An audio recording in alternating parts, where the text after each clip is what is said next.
What is going on, investors? Are back again. Time to take a look at Airbnb, ticker symbol ABNB, which went public today. So this is more of an IPO analysis rather than one of our traditional things. We will take a look at the S1, which gives us kind of a 4 or 5 year view on the revenue and some of the profits, and in this case, the losses that Airbnb has mounted. We'll compare it really quickly to Expedia, at least from a price to sales perspective, because Airbnb doesn't have earnings. And because this group in general has had their sales come under pressure due to the lack of travel that people are making, we'll take a look at that. We'll take a look at a little bit more numbers. And then finally, the stock chart. I don't know how much we'll decide here when we take a look at the stock chart, but in general, I'll talk about my philosophy when it comes to recently IPO companies. So Airbnb came public today, right about it looks like they're giving them credit for about a $40 billion valuation. We see here that the IPO is positive for the company, because sometimes what happens is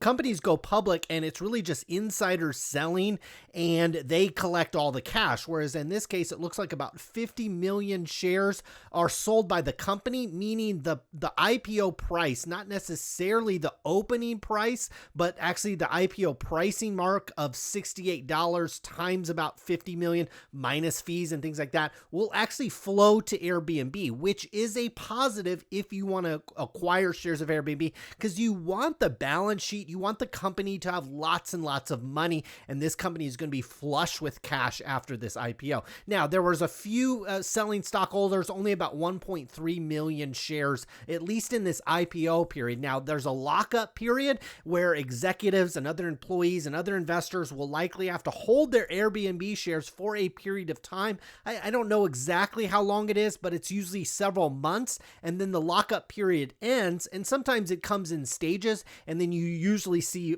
further selling at that point of selling stockholders, executives, things like that. It's just some things to keep in mind going forward with Airbnb. Now, when we come over to the revenue, what's interesting is we have it going back to 2015 all the way to 2020. What you'll notice is 2019 here, this was our last full year. It's also our last full year before we got into the health situation that we're in. We see here for 9 months through 2020, we were at 2.5 billion in sales, or in revenue here for Airbnb. We see in the previous year, we were actually up at 3.7 billion. So off considerably. And I think we all can understand why that is when it comes to Airbnb, because travel just basically got put to a halt. It's even kind of halted at the current moment as we're recording this video. So what I'm going to do really quickly is just look at Airbnb from its last best year. We're going to just assume Airbnb is going to get back on track. They're going to have a 2019 year again here soon.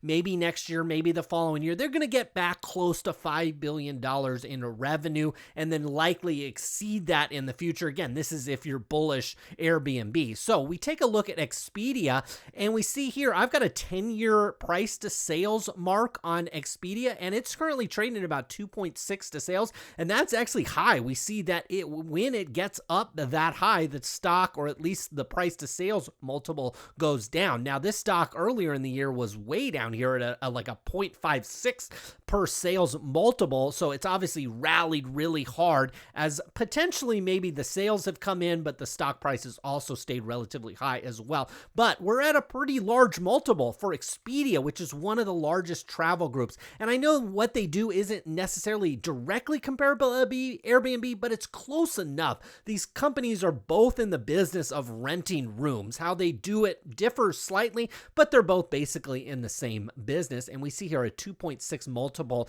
is high for Expedia. Now, what's interesting is Airbnb has a $40 billion market cap. And then when we look at their last best year, we'll give them credit for about $5 billion in 2019. So you can do the math on this one.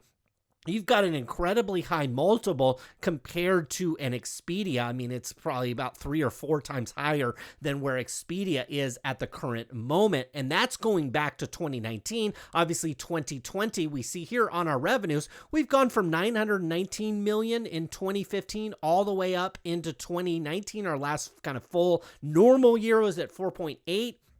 And then we see here for 9 months back in September, we're at 2.5. We'll get the full year read, I'm sure, on Airbnb at some point here soon. Now, total cost and expenses come in excess of what we've been earning here on this top line, but it's not completely egregious. Now, it looks like in 2018, they actually turned a profit, at least from an operating perspective, and that was at about 18.7, but most years they're losing quite a bit, and in 2019, they lost about $500 million. We see we're likely on pace to exceed that here in 2020. Now, that's not necessarily the full story because that is written in dollars, but the other thing that you want to keep in mind is there is a significant amount of this is going to be in stock-based compensation, and they break that out a little bit, but I think one of the cleaner ways to look at it is actually from this free cash flow perspective. And so we have our revenue line up here from 2015 through 2019 and then through 9 months in 2020. And so those are the figures that we just looked at here on the top line. But what's interesting here is net cash provided by or used in operating activities. So this is going to subtract things like stock-based compensation and stuff that isn't necessarily cash. So this is giving you, in my opinion, a really good look at the business, how profitable it potentially could be when and if this company really scales up. You see in 15, we were actually on negative cash flows, but since then we've been on positive cash flows. We had a really good year in 18 at about $600 million positive cash flow operating the business. Went down a little bit in 19, down to about 222.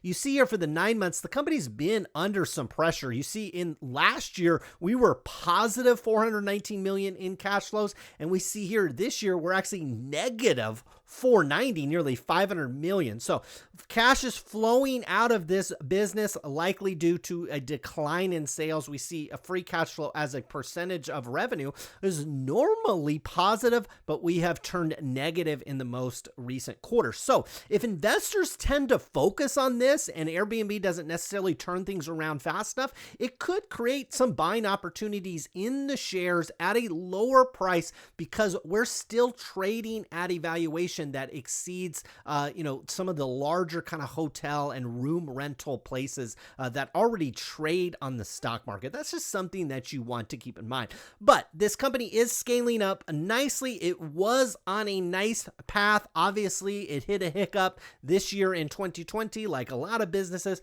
I would guess most of 2021, or at least half of 2021, will be under some pressure. It really the back half of 2021, if you get travel and business travel coming back, be interesting to see Airbnb's numbers there. We see here on the IPO, this thing spiked all the way up to about 156. We're actually trading closer down here. I've got this on a 1-minute chart because that's the only way we're going to get data. This thing's come all the way down to about 141. So it's trading at about a $15 range.